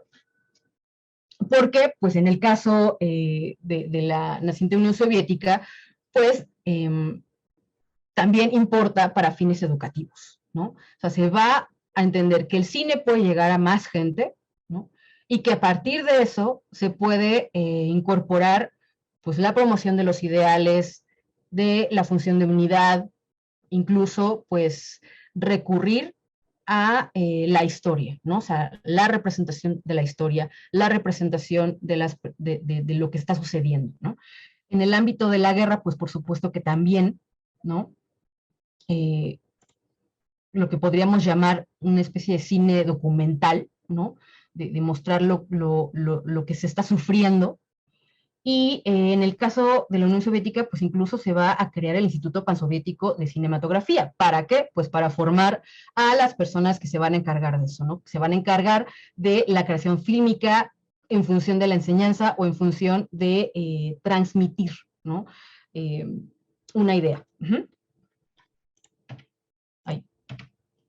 Y bueno, del otro lado del mundo, y después de la guerra sobre todo, pues va a empezar también esta cuestión de la formación, en Estados Unidos en particular, de los pequeños empresarios que se van a beneficiar, Estados Unidos va a entrar mucho después. Entonces, ya hay una discusión, ¿no? En Estados Unidos sobre quiénes o de qué manera van a aprovechar los beneficios del cine que ya está, pues, en su apogeo. Y, pues, Hollywood, ¿no? Hollywood, como lo conocemos, estas empresas que pues no son tan, aquí podemos ya meter a Disney y a otras, pero estas empresas que básicamente son las que vemos en todos los inicios de todas las películas, pues ¿de dónde surgieron? Pues surgieron de un enfrentamiento entre empresarios, de un enfrentamiento para obtener ganancias. ¿Por qué? Pues porque ya los antiguos dirigentes de los Nickelodeons empezaron a notar, ¿no? Que la gente llegaba, ¿no? Que llegaban migrantes de Europa y que pues estaban buscando una forma de entretenimiento que ellos les podían dar. ¿Y de dónde vienen los principales promotores de Hollywood o los creadores originarios de Hollywood? De Europa, ¿no? Son migrantes que llegan a Estados Unidos y que pues empiezan a desarrollar sus propias representaciones cinematográficas, deslindándose del control, sobre todo de Edison, ¿no? Entonces, de hecho, se crea una organización, lo que podríamos llamar un consorcio, un trust, ¿no? De los antiguos, ¿no? Las antiguas empresas en Estados Unidos, y lo que hacen ellos es simple y sencillamente abogar por su independencia creativa, ¿no? Entonces, pues, ¿de quién estamos hablando? De Cam Lem, que va a fundar Universal Pictures, Adolf Zukor, Paramount, ¿no? Que ya lo está fundando desde 1912, pero va a haber un periodo como de reacomodo, porque pues como que no los dejan crear, ¿no? MGM, ¿no? En 1924, que se crean con Louis B. Mayer, y William Fox, que pues ya es el cofundador de lo que ahora es, pues por supuesto, Century Fox, ¿no? Que se crean hasta 1975 oficialmente, pero vamos, en ese transcurrir, ¿no? Del periodo entre guerras y durante la guerra, pues lo que hacen es aprovechar ese vacío, ¿no? Ese vacío de creatividad que ya no están cubriendo las antiguas compañías que seguían en esta lógica de mostrar la realidad tal cual es, ¿no? Y justo con el origen de Hollywood, o con la creación de Hollywood, pues empiezan también otro tipo de expresiones, en este caso, pues el tan conocido Charles Chaplin, pero los otros dos personajes que también son muy importantes, porque ya hablamos, y lo decía hace un momento con la Femme Fatale, de la formación de personajes icónicos, y de la posibilidad de que ciertos actores también entren en el ámbito de la producción, o que también entren en el ámbito de la dirección, o que básicamente se encarguen de todo, ¿no? Como va a ser el caso de Chaplin, y pues de alguna forma el uso ya de la crítica, pero desde me fue la palabra, desde esta parte risible, ¿no? Desde lo caricaturesco, desde la burla, ¿no? Pero siempre mostrando como esta parte crítica, que les dio, por supuesto, esa independencia creativa. Entonces, es un fenómeno en particular en Estados Unidos que actores, directores empiezan a financiar películas, ¿no? Pues ya quizá con un presupuesto corto al principio, pero pues en el caso de Keaton, de George, pues obviamente van a ir creciendo cada vez más. Y llegamos a esta otra parte muy importante, que es, pues ahora sí, el cine sonoro, ¿no? Que ya un poco lo había mencionado la maestra Maite también, tiene que ver con este grupo de gente que no vamos a decir uno, porque son muchísimos, yo mejor me remito a los productos, ¿no? O sea, el Triergon, el Movietone, el Fonofilm, que se van a ir creando para darle pues todavía más impacto a esas historias que estamos creando, ¿no? Y es justamente en ese ámbito que se va a crear otra empresa que yo dije que iba a mencionar, que es la Warner Brothers, y que va a ser la que se va a fundar en 1924 y que va a obtener los derechos para el Vitaphone, que es digamos, el proceso, el producto que va a permitir crear películas con audio en ese momento, ¿no? Y que incluso va a permitir, en el caso de Santa, pues es un poquito diferente porque se graba primero y luego se graba la voz y luego de forma artesanal se unen, ¿no? Tiene que ver también con el conocimiento del sonido, tiene que ver con el conocimiento de las ondas de sonido y con, pues, les digo, un trabajo artesanal de conjuntar audio e imagen, ¿no? Pero, pues, es ya el primer momento, es ya este primer acercamiento a la posibilidad de concretar ese deseo que tenían desde hace años de realmente pues, manifestar lo que estamos observando o de crear algo que tenga sonido, imagen, ¿no? Musicalización, voz, etcétera, ¿no? Entonces, ¿cuáles van a ser esas principales películas que van a tener ya esta parte sonora? Pues Don Juan de 1923 y El Cantor del Jazz de 1927.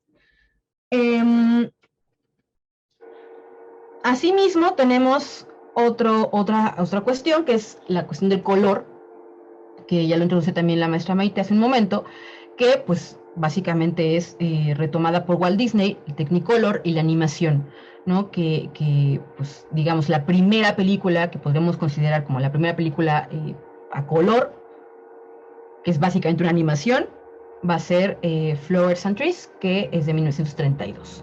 Pero ya hay un acercamiento de nueva cuenta, esta experimentación para darle más pues vidilla a las expresiones, ¿no? Y obviamente pues tenemos el caso de Mickey Mouse, que pues no por nada, pues es la imagen icónica de Disney, que obviamente la animación en este sentido pues, va a ser muy, muy importante después, como lo había mencionado. Si seguimos hablando de Hollywood, pues evidentemente tendríamos que hablar del cine clásico de Hollywood, ¿no? Que va a retomar obviamente pues arquetipos de pues historias de romance, de desamor, cuestiones de colonialismo incluso, ¿no? Pero pues muy en una tradición propiamente estadounidense, ¿no? Casablanca de Warner Bros., que pues ya hablará en una situación de guerra, ¿no? Y lo que el viento se llevó, que es igual de polémica actualmente, pero que evidentemente está situada en una época y en un contexto específico, que es pues demostrar el Estados Unidos y los valores, ¿no? Y si seguimos en este ámbito de creatividad y el desarrollo de la creatividad, pues por supuesto que tenemos pues todavía más manifestaciones del expresionismo alemán, del trabajo de la psique de los actores, en el caso de Napoleón y en el caso del gabinete del doctor Caligari, pues es muy evidente el manejo de la escenografía, es muy evidente, o sea, es que si el actor, ¿no? Albert Dieudonné no hubiera interpretado a Napoleón de esa manera, no sería una película tan icónica y tan rescatada posteriormente, ¿no? Porque hace unos pocos años fue rescatada porque pues, no se había resguardado lo suficientemente bien y pues la arreglaron, ¿no? Pero bueno, es crucial porque se sigue trabajando con el asunto de la psique, de la interpretación y de la escenografía, que va a seguir siendo importante. Y llegamos a la cuestión soviética, que creo que es una parte muy, muy importante, sobre todo porque hablamos ya de la interpretación de las escenas y de los mensajes de las películas, ¿no? O de las interpretaciones de los actores, ¿no? Este es un ejercicio que hace Lev Kuleshov con respecto a lo que estamos nosotros pensando. O sea, ya estamos integrando al espectador a la interpretación escenográfica. ¿Por qué? Pues porque tú observas a esta persona y en función de lo que hay al lado, interpretas lo que está pensando o incluso le das un estado de ánimo a esa persona que está inerte y de la misma manera en las tres partes, ¿no? Entonces, en una, pues, ¿qué estaríamos pensando? Pues, quizá está pensando que no ha comido el día de hoy. En la otra, pues, quizá, ¿no? Que está observando detenidamente a esa persona, ¿no? O que está triste. Y en la otra, pues, que está, no sé, ¿no? No sé qué esté pensando, pero cada uno le va a dar una interpretación distinta, ¿no? Entonces, empieza a tomar relevancia la geografía, el lugar, el trabajo fílmico, el montaje, que se retoma de Griffith, por supuesto, y de cómo trabajar las secuencias, de cómo ordenar las secuencias para reforzar una narrativa, ¿sí? Cosa que ya he mencionado con el cine estadounidense. Y en ese sentido, pues hay otras propuestas, ¿no? Como van a ser las propuestas por Kosintev, por Eisenstein y por Bentov, que son básicamente trabajar la expresión a lo máximo, recuperando un poco al expresionismo alemán, y incluso montar las escenas de manera que haya conflictos en el espectador, como que sea totalmente excéntrico, ¿no? Justamente por eso se llama así, la fábrica del actor excéntrico, que no haya una lógica específica, sino que te haga pensar otras cosas a ti como espectador, lo que estás observando, ¿no? Incluso evitando el uso de intertítulos, o sea, que ya no es necesario, que ya con la sola imagen vas a poder entender o interpretar lo que el director te está queriendo decir, ¿no? Sergei Eisenstein lo lleva al límite, por supuesto, por la formación que tiene, va a hablar de un cine dialéctico, que tiene que ver con la colisión, que tiene que ver con la oposición, que resulta en una síntesis, ¿no? Antítesis, ¿no? Que resulta en la síntesis y posteriormente en la tesis, ¿no? De otras circunstancias, o sea, que te deje con esa expectación, con esa sorpresa, ¿no? De generar un cuestionamiento, ¿no? Porque el cine tendría que servir para eso, para generar un cuestionamiento, ¿no? Para hacer pensar al espectador, ¿no? Incluso, pues, este estado de shock, ¿no? De generar controversia, que salgas con esas ideas ahí que no puedes resolver o que necesitas resolver, ¿no? Lo que va a llamar incluso el cine de puño, ¿no? Como que te llegue, ¿no? Así. Y bueno, finalmente también está otra propuesta, que es el cine ojo, que recupera mucho de la primera etapa soviética, que es mostrar las cosas lo más natural posible, ¿no? Poco retomando estas ideas de el cine documental, la expresión parca, ¿no? O sea, derivado de los noticieros, derivado del grupo Kinoki, que es básicamente donde provenía Bertov, y el tipo de montaje tiene que ser igual de real, o sea, incluso con la cámara en mano, incluso de forma accidentada, ¿no? Esto también lo va a retomar Lars Bortier después, ¿no? Posteriormente. Entonces, hay diferentes ejemplos, obviamente el acorazado Potemkin de Eisenstein, octubre de 1927, que de hecho va a ser censurada porque mostraba a Trotsky, entonces dicen, no, mejor esa no. Y pues tenemos otros casos como El hombre de la cámara, que es también muy representativa de Bertov, y otra película que va a recuperar estas nociones de la imagen del pueblo ruso, que es La Madre, que ya se posiciona en el trabajo psicológico de un protagonista, porque incluso el cine soviético tiene esta premisa de no tener un protagonista, ¿no? O sea, no hay uno, sino que es la cuestión colectiva la que está mostrándose, ¿no? Es como justamente en el acorazado Potemkin, ¿no? Es la lucha, es la muestra de lo que está logrando el proletariado en este caso, ¿no? Entonces, en este caso en particular, pues ya vemos un trabajo psicológico retomado quizá de los franceses, que es el trabajo con los protagonistas, ¿no? En este caso, pues la madre, ¿no? ¿Cómo voy de tiempo, chicas? Ya no sé. Yo creo que unos ve cerrando y damos a la sesión de preguntas y respuestas. Entonces, un poco para ir esquemáticamente, hay un momento en particular también, retomando este asunto de la guerra y del enfrentamiento, pues el uso de la propaganda, ¿no? O sea, ya llegar al límite de una Italia fascista que hace la Unión Cinematográfica Educativa precisamente para mostrar al Duque, para mostrar a Mussolini, para mostrar lo grandioso que es Italia y lo grandioso que es Italia colonizando, ¿no? Y por supuesto, si hablamos de Goebbels, pues también tenemos este ejemplo del trabajo propagandístico que muchos, incluso estudiantes, ¿no? Hay una película que se llama La Rosa Blanca, que no puse entre mis películas favoritas, pero también es una de mis favoritas, que es un movimiento estudiantil universitario, que sí sucedió, pues, que pues se oponía a esta propaganda, generando otro tipo de discursos, ¿no? O sea, en la universidad, dando panfletos y tal, pero es que vamos, Goebbels lo que hace es un sistema de propaganda nazi, ¿no? Entonces, sí está la producción cinematográfica en ambos casos cooptada por la autocensura, cooptada incluso por la revisión de los guiones de evitar a toda costa la crítica política. Entonces, obviamente, a la Rosa Blanca, a los líderes de la Rosa Blanca, pues los llevan a la horca, ¿no? A la guillotina, perdón.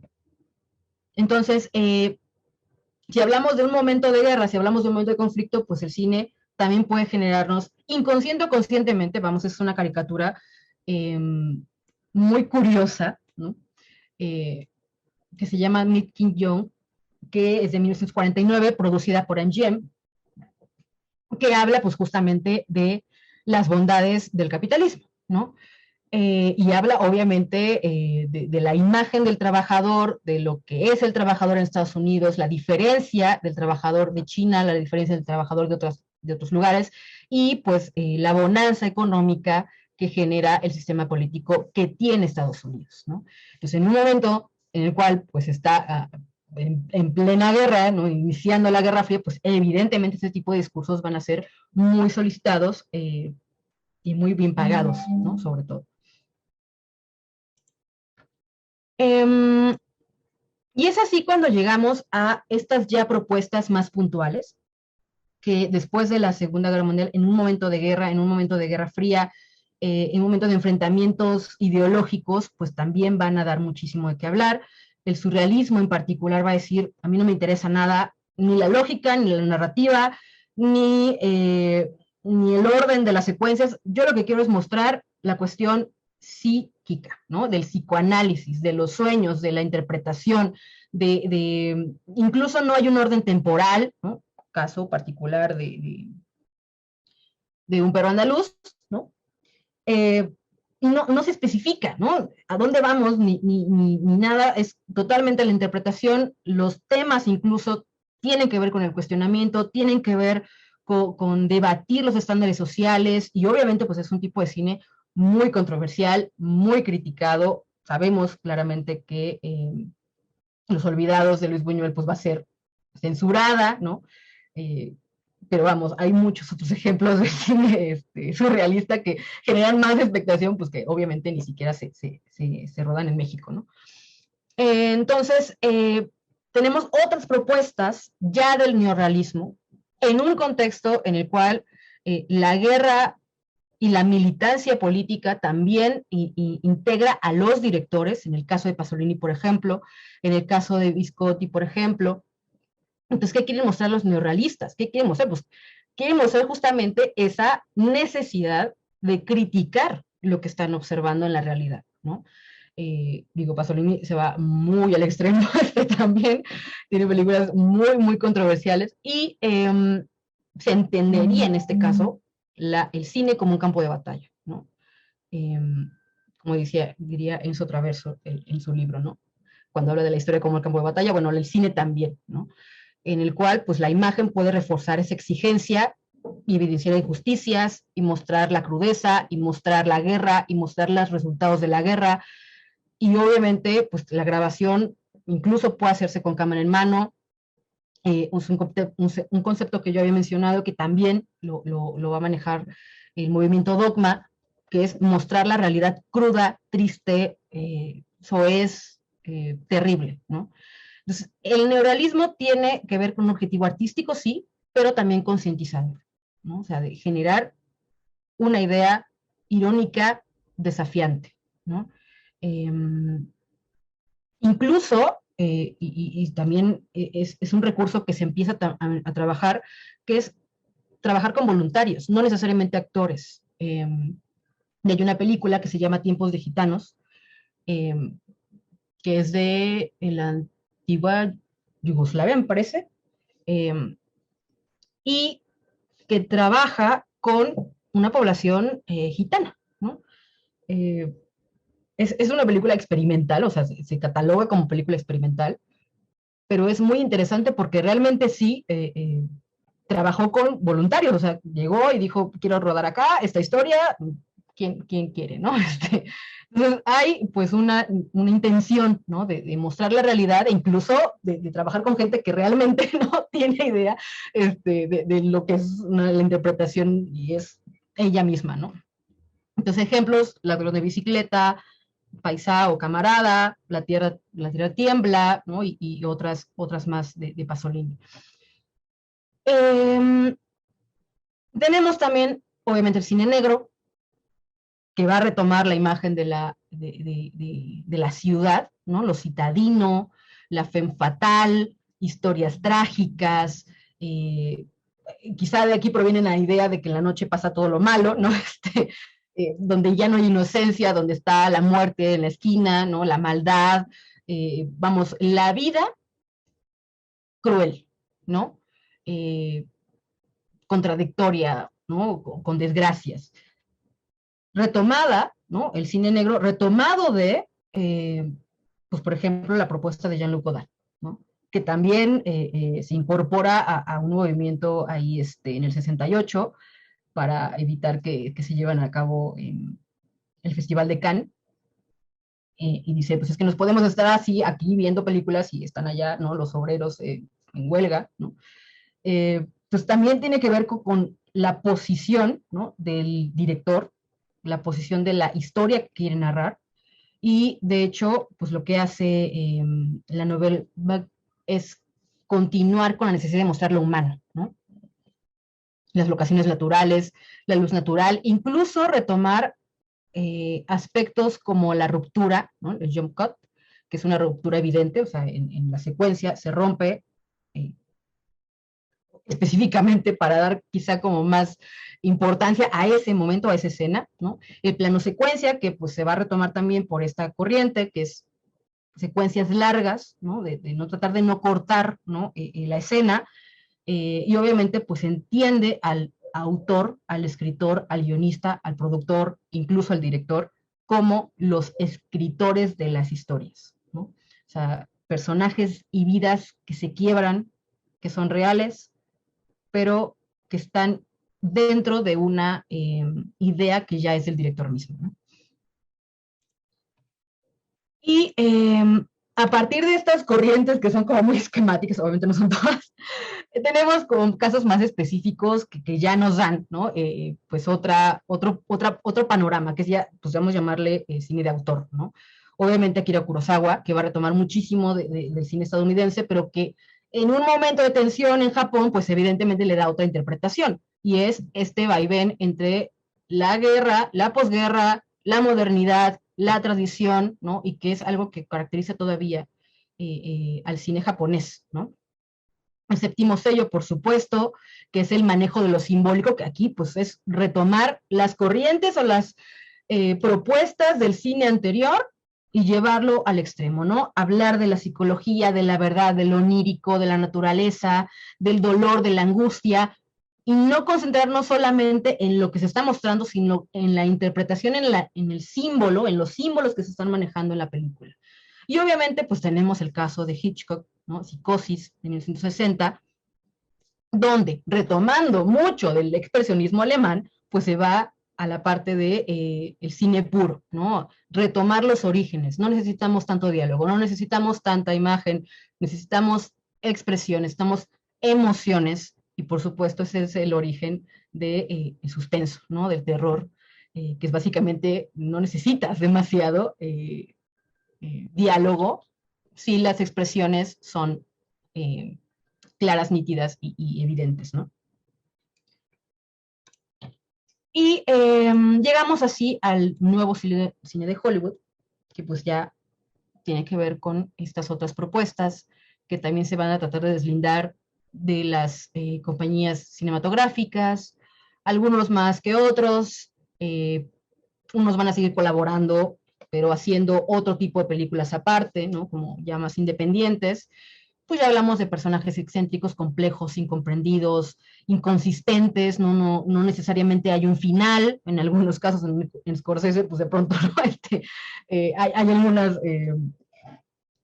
algunos de sus trabajos que dices, ¿no?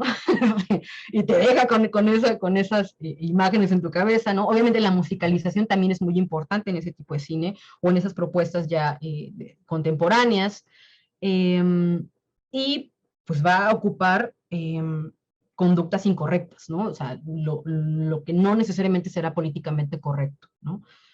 Y bueno, ejemplos tenemos muchísimos, yo puse algunos,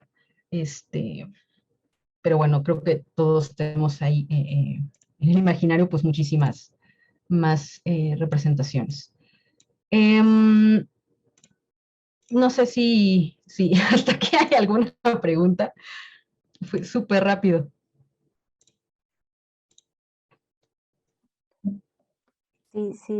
Si gustan, damos muchas gracias a la profesora Anaí por esta síntesis muy puntual acerca de el cine, el papel que juega el cine en la historia. Toda película pues tiene una ideología y parte de su contexto. Entonces vamos a la participación de ustedes para que hagan sus preguntas, comentarios. Adelante.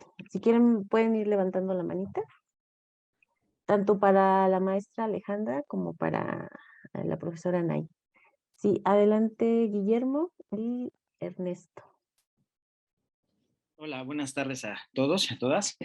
Bueno, yo las quiero felicitar por este extraordinario recorrido que nos dieron a través de la historia cinematográfica, partiendo de los antecedentes, ¿no? Que tuvieron las escenas, las secuencias escenográficas, ¿no? Nos hablaron también de pues de los diversos antecedentes como el teatro de sombras, la linterna mágica, las fotografías y las técnicas, que es muy importante y hacia allá va mi pregunta. Pero bueno, también este complemento que hubo con las primeras proyecciones de la profesora Anaí, todas las corrientes vanguardistas que han influenciado, las corrientes artísticas que también han influenciado al cine, los géneros, los primeros géneros, y así como la historia de las compañías cinematográficas. La verdad fue muy ilustrativo y pues esto me genera muchas preguntas. Sin embargo, pues como también voy de salida, quisiera preguntar algo en torno a la técnica. Y eso precisamente por la película que nos encargaron ver, que O Menino, O Mundo. La verdad me pareció también una película, nunca había visto la verdad, yo que pues me gusta también ver mucho cine, pero nunca había visto una película con estas características y me impresionó bastante las técnicas empleadas ahí. No supe identificar porque yo, con todo lo que estuvieron diciendo, me imaginé que eran muchos dibujos ahí, pero ya después caí en cuenta que a lo mejor pueden ser secuencias que hicieron mediante diversas técnicas. Pero bueno, yo en primer lugar como que aprecié dibujos en crayola, pero después dije, no sé si sean telas y óleo. Entonces quisiera preguntar acerca de las técnicas empleadas en esta película que me pareció fascinante. Y bueno, felicidades por la presentación.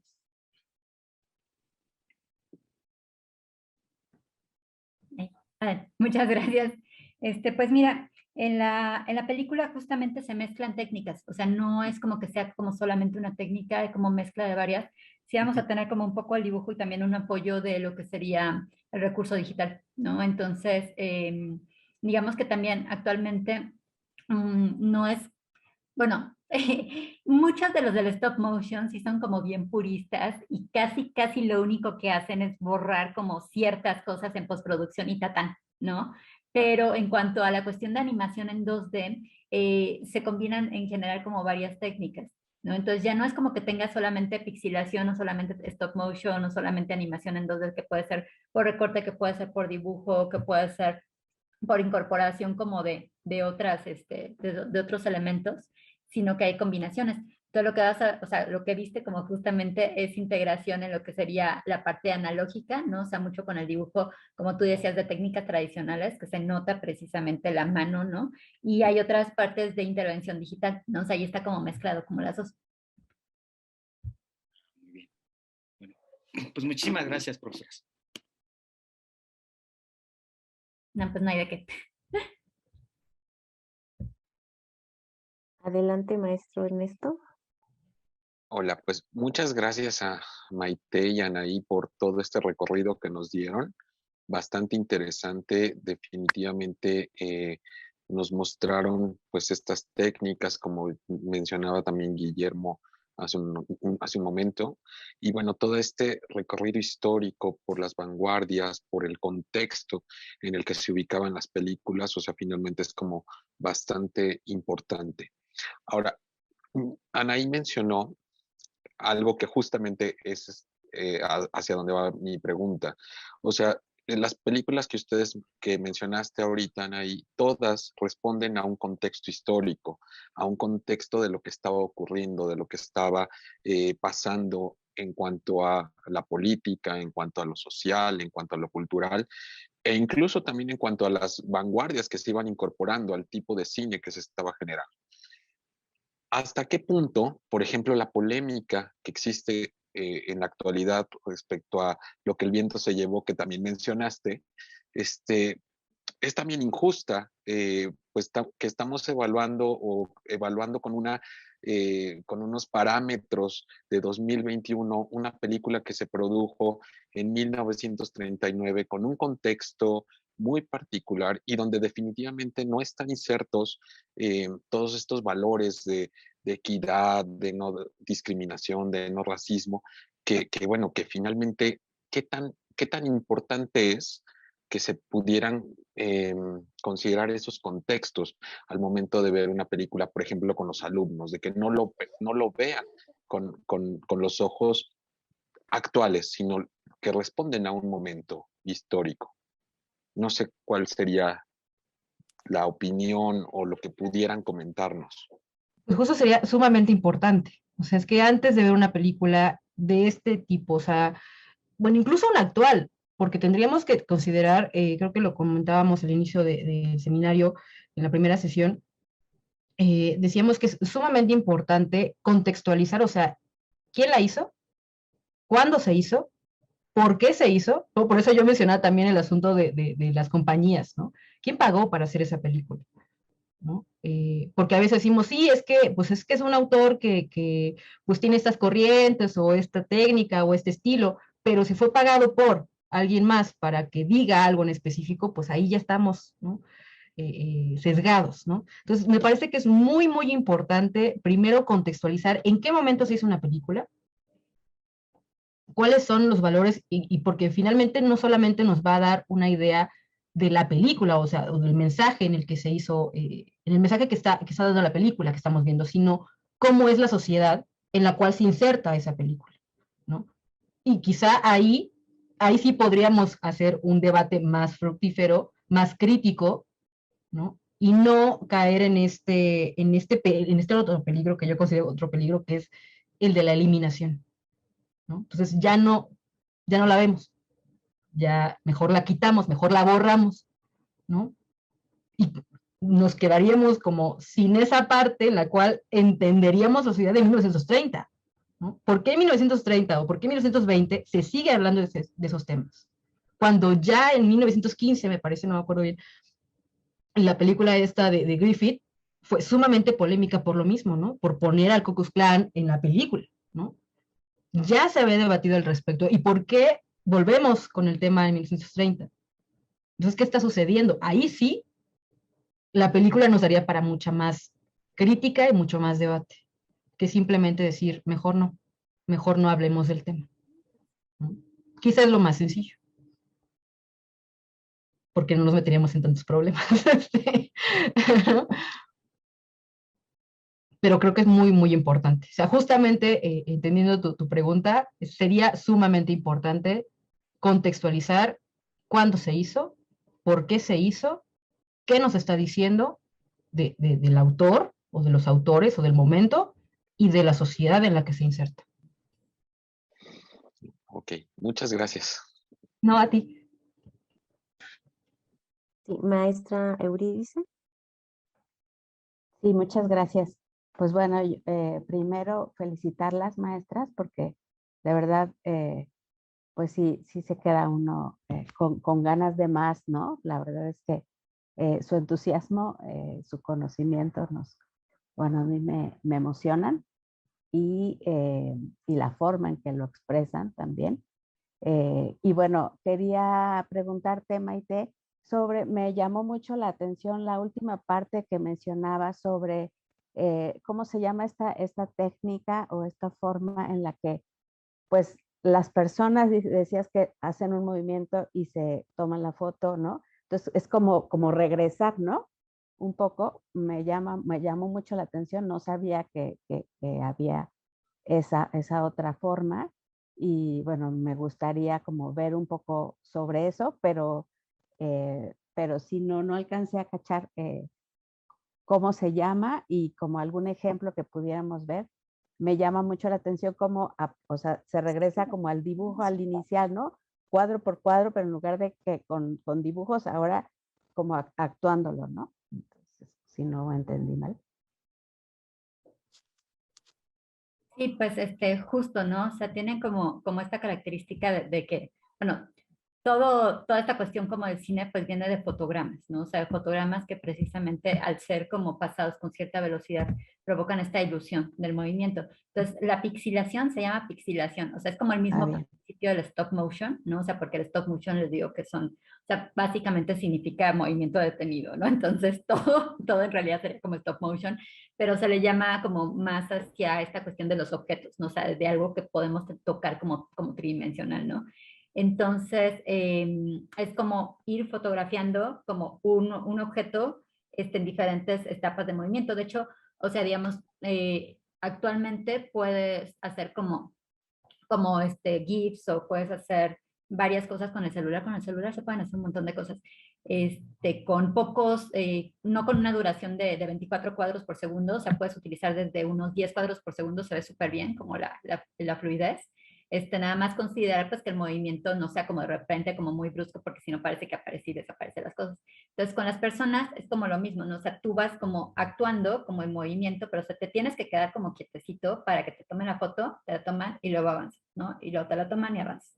Entonces, es como, o sea, la verdad es de que la animación es un trabajo súper, súper complejo, porque tienes que pensar en todo, ¿no? O sea, en el escenario, en los personajes, porque muchas veces es lo que pasa, ¿no? O sea, que tú animas como bien padre al personaje y se te olvidó, ¿no? O sea, que tenía que cambiar como la luz, o que había un pajarito y pues ni modo que el pajarito se quede como estacionado como ahí, ¿no? Entonces, es una cosa como bien compleja.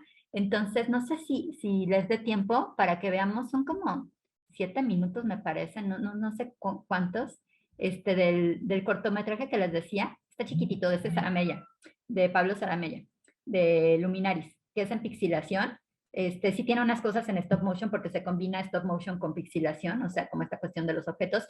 Hay muy poca edición en digital. Sí hay algunas cosas que se arreglaron en postproducción, pero son pocas. Les digo que muchos, y sobre todo Saramella. Saramella es como uno de ellos, de los que trabajan como stop motion y pixilación, son súper puristas, ¿no? Entonces es así de, no, o sea, todo lo que estamos viendo es cuadro a cuadro, ¿no? Por más extraño que se vea, que tú dices, no, ¿cómo crees que lo hicieron cuadro a cuadro? Y lo hicieron cuadro a cuadro, ¿no? Ya, pues no sé qué les pareció. Muchas gracias por compartirla. ¿Cómo se llama la técnica de ese video que vimos ahorita? Pixilación con stop motion. Perdón, nuevamente. Pixilación. Pixilación. Ah, ya. Ajá, gracias.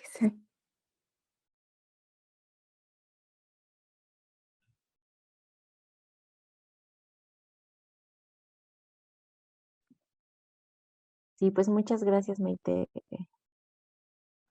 Ya tienen muchas felicitaciones en el chat. Las felicitan por sus presentaciones. Y la maestra Karina, y bueno, pues todas y todos los presentes las felicitan. No sé si quieran comentar más cosas, más preguntas.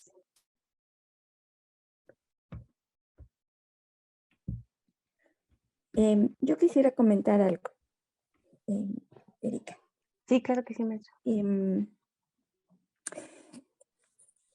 Muchas veces cuando se habla así de cine, como que yo tengo la impresión de que otras personas, por ejemplo, decir voy a tomar un seminario que va a abordar el cine, la enseñanza, como que es así, como si fuera medio un divertimento, un juego a secas, así o muy simple no sé, como el cine, pensar en Rambo 1, 2 y 3 o Rápido y Furioso y esas, ¿no?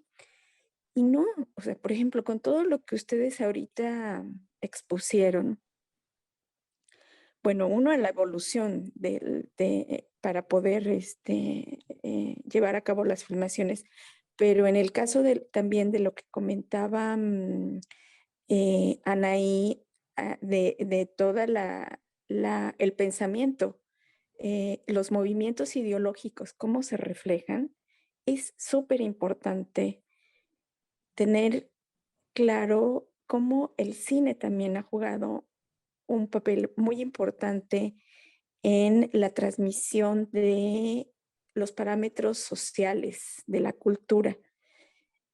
Cuando hablaban de la Unión Soviética, yo fui a una muestra, pues nada más pude ver 2 películas ahí en la Cineteca de cine soviético.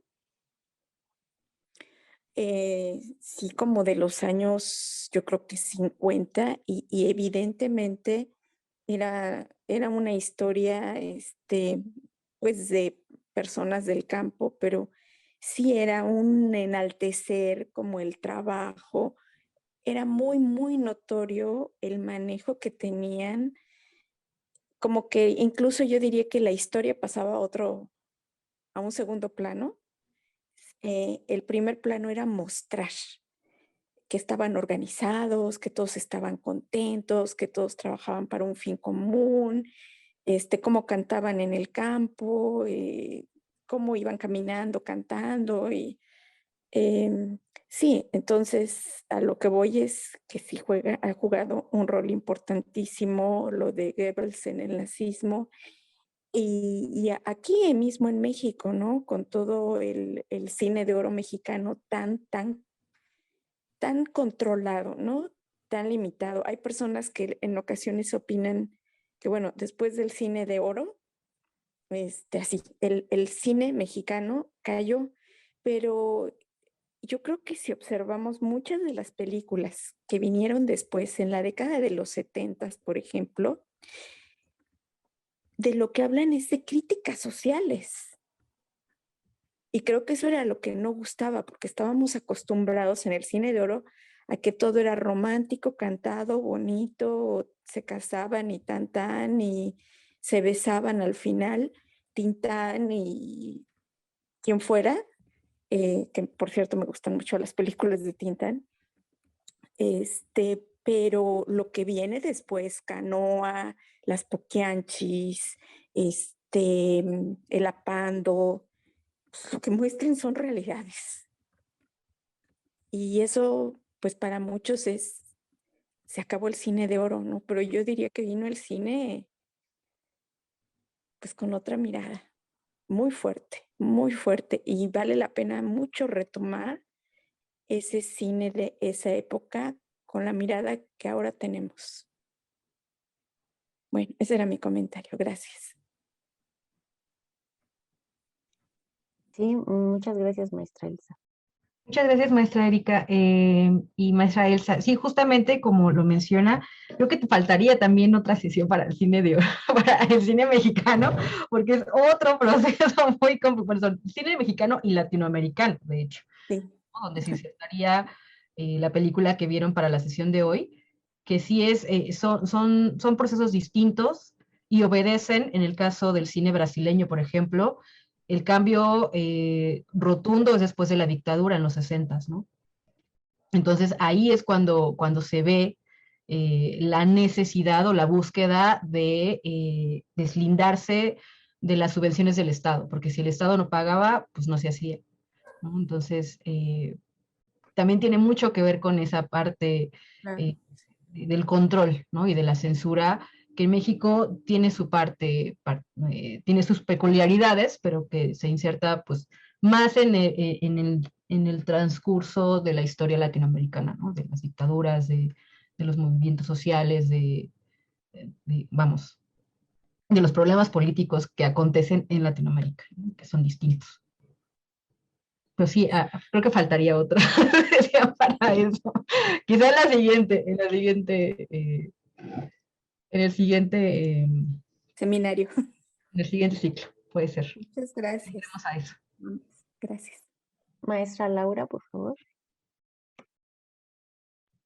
Sí, retomando lo que dice la maestra Mireya, perdón, sí, ese ciclo de la época de oro, y que también dice la maestra Anaí, ese cine idílico, ¿no?